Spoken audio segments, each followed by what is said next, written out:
zinatusaidia kuwa Wakristo wazuri.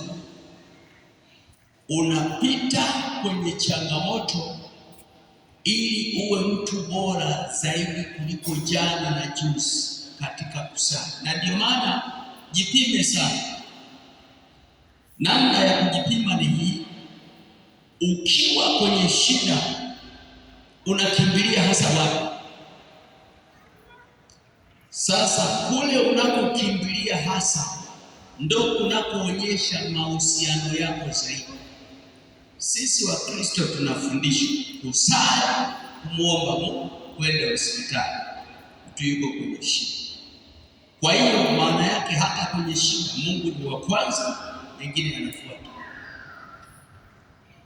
Kwa hiyo unayemkimbilia sana wakati wa shida huenda ndo akawa ndio Mungu. Kwa hiyo kama jibu langu la kwanza ni Mungu, inaonekana pia wakati wa shida na changamoto, wakati wa mateso. Tumsifu Yesu Kristo. Lakini kwenye kitabu cha Tito ile sura ya pili, waraka kwa Tito sura ya pili 11 naenda hadi ile ya 14, asema maana neema ya Mungu iwaokoayo wanadamu wote imefunuliwa, nayo yatufundisha kukataa ubaya na tamaa za kidunia, tupate kuishi kwa kiasi na haki na utauwa katika ulimwengu huu wa sasa. Neema, Roho Mtakatifu akija anafundisha kukataa ubaya, kataa ubaya. Na ndio maana pale mwanzoni tumesema Roho Mtakatifu anatufunulia pendo la Baba, lakini pia anatupa mang'amuzi ya ubaya wa damu. Kwa hiyo mtu anapata ujasiri wa kuikataa dhambi. Haitaki. Kwa nini? Kwa sababu mbele ya Mungu dhambi ni uchafu. Dhambi ni uchafu. Mara zingine hata yule mwovu haji tu, anafuata kitu. Maisha safi yanavuta uwepo wa malaika kwenye maisha yetu, na ndio maana tunaomba malaika walinzi tuombe. Lakini maisha mabaya yanavuta pia uwepo wa shetani, ni wazi na dhahiri.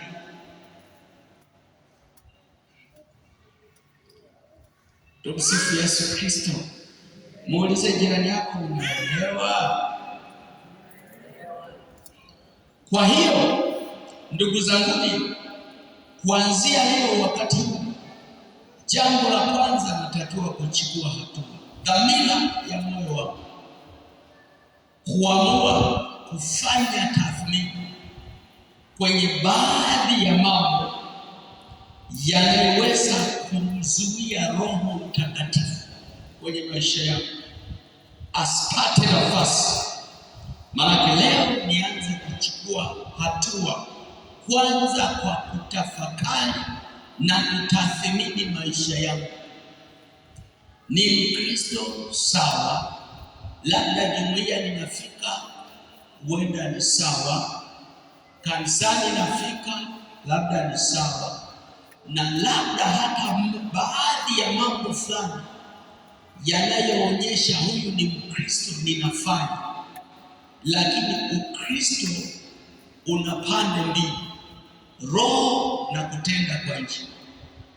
Kuna mambo ya kiroho yanayoonyesha pia mara zingine mtu akatenda kwa nje, japo kuna wakati mtu anaweza akatenda vizuri kwa nje akificha mabaya yaliyoko ndani.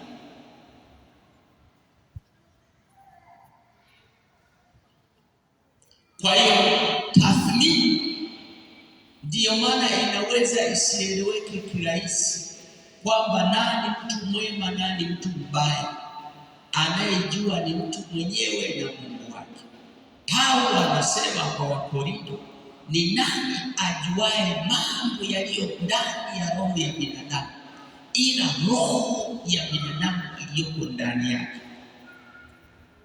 Tumsifu Yesu Kristo. Si rahisi hapa, wote tukikaa hapa ni watu wema, kila mtu hapa ni mtu mwema, na ndio maana ukiangalia kila mtu hapa ana uso wa upole mbele ya Yesu Kristo. Yuko kanisani, kila mtu ni mtakatifu, mpole. Kipimo kutoka nje ya geti. Tukitoka nje ya geti ndio unapogundua kila mtu ni Mkristo au mwingine alivaa sura nyingine. Na ndio maana Yesu akasema kuna watu wana tabia ya kuvaa mavazi kama kondoo hivi, lakini ndani yao ni chui na paka. Kazi yao ni kuparua wenzao. Mimi sijasema wewe kazi yako ni kuparua wenzao, ila moyo hapa kila mtu ni mwema.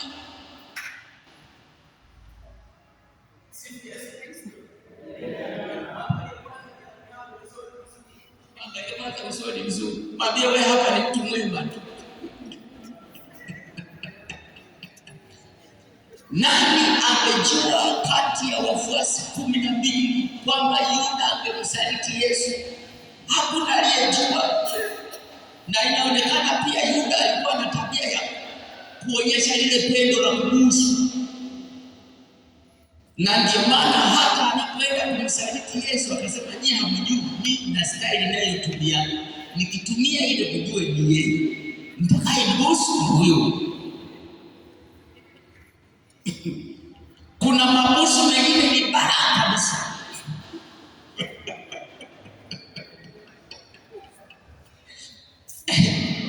Anabusu hapo, anatoka na shavu lako, unabaki na ngeni. Sifu Yesu Kristo. Hapa kila mtu ni mwema, kila mtu ni mtakatifu. Na kwambia wewe, angalia hata tembea yako unapotoka nyumbani mpaka unapofika getini, hata tembea yako inabadilika. Ukitoka kuna tembea, ukiingia getini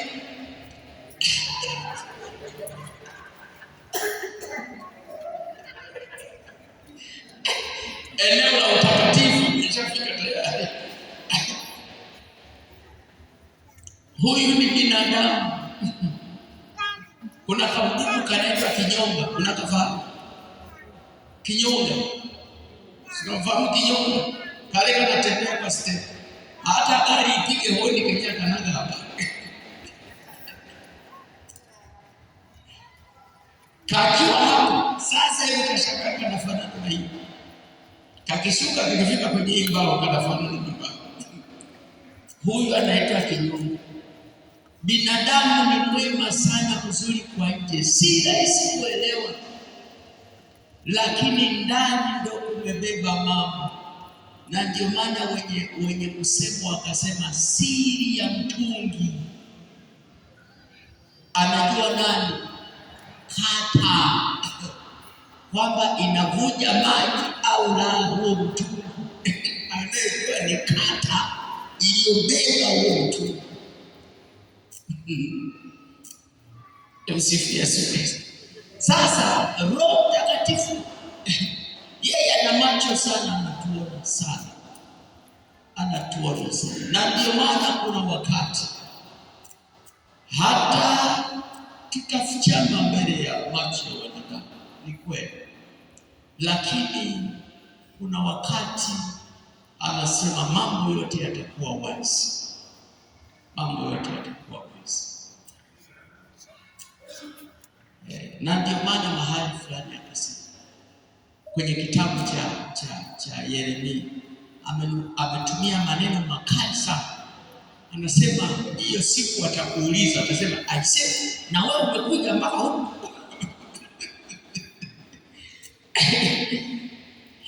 hata kuzimu umeshuka. Yameandikwa kwenye Biblia, kwa maana ya kwamba kadiri tunavyoishi na watu wanavyotuona, kuna mahali hawatarajii siku watuone hawatarajii siku watuone. Kwa sababu gani? Sisi tunaonekana ni watu wema wa Kristo, na ndiyo maana ndugu zangu, lazima ifike wakati tuishi sawa sawa na Ukristo tunaoutamka, na hatuwezi pasipo Roho Mtakatifu. Mimi nakumbuka katika umri fulani, wakati nenda kijijini kwetu, ndio vijana sasa tunapenda kusali. Unajua pia ukiwa kijana kusali ni neema. Kwenda kanisani ni kitu kingine na kusali ni kitu kingine. Sasa jana wenzangu wananiambia, wewe mbona umezubazuba huko mjini vipi? Hauna mtoto hata mmoja, hata wakusingiziwa tu. Miaka zaidi ya 20 na 30. Nikamwambia sina, wakasema au miguu imeteguka. Sasa nilikuwa sielewi. Sasa nilikuja kupata akili baadaye, hii walimaanisha nini? Yaani vijana mtaani, kama huna mtoto wa kusingiziwa, wanasema miguu yako imeteguka, haitembei.